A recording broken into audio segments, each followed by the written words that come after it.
Ayan, sa muli po, dito na naman, ito po yung sinasabi ko sa inyo na mas mahalaga na dapat nyo pong malaman. Yan, kung sino pong nakakakilala nito, kahukay ko lang po kanina. Tapos, ito pong dalawang klaseng damo nito. Ayan. Magaling po ito sa lamig at sa binat. Ito naman po ay para sa mga kirot-kirot, makirot.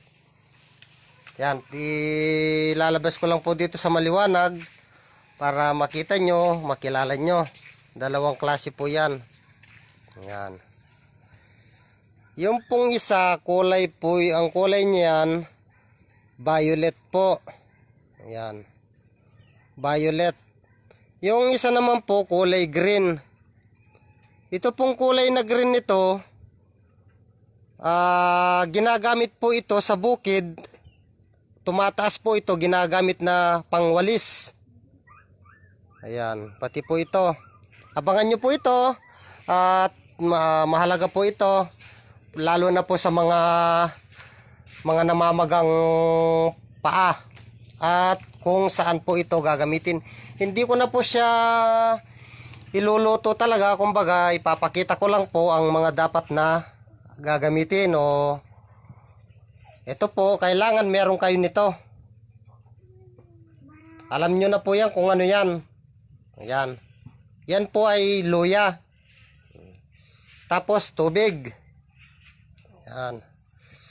Ipapakulo po ito ng mga ilang minuto. Mga kalahating oras. Ganun po 20 minutos. Halimbawa po, ang mga namamagang ano dyan, paa. Ayan, and dito po ang mga paraan. Iaano ko lang po sa inyo kung paano yung paggawa. Ayan. Ugasan nyo po, kasama na yung ano, yung ugat. Ayan.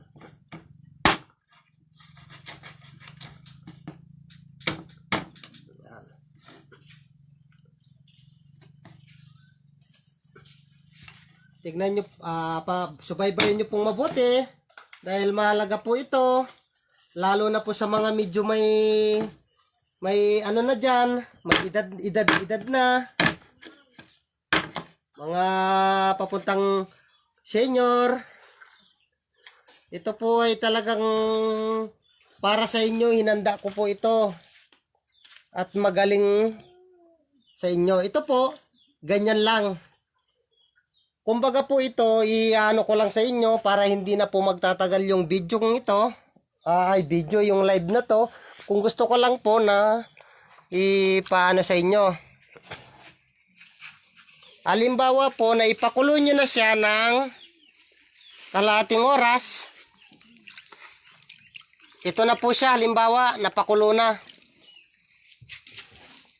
Ibababad nyo po yung inyong paa. Ayan. Yung mainit-init po, kaya na po ng balat nyo. Ayan. Ipupunas-punas nyo po ng ganyan hanggang pataas. Hanggang sa lagpas tuhod. Ibababad nyo po yan hanggang sa lumamig yung tubig. Tapos iahon nyo. Halimbawa ko lang po yon. Napakulo na yon. Yan po ay magaling sa rayuma. Mga namamaga po na paa, makirot na rayuma. Yan. Yan po ang solusyon. Yan to po ang isang paraan. Ipakulo nyo yung luya, tapos itong damong ito. Yan. Ibababad nyo po yan. Yan po ay magaling sa rayuma. Mga nanay po dyan, mga tatay na na problemado sa rayuma, mga namamagang paa, mabisa po ito. Ipapakuloy nyo lang, tapos ibababad nyo yung paa nyo hanggang lumamig po yung tubig. na pinakulong luya at saka yung damo. Sa muli po, maraming salamat.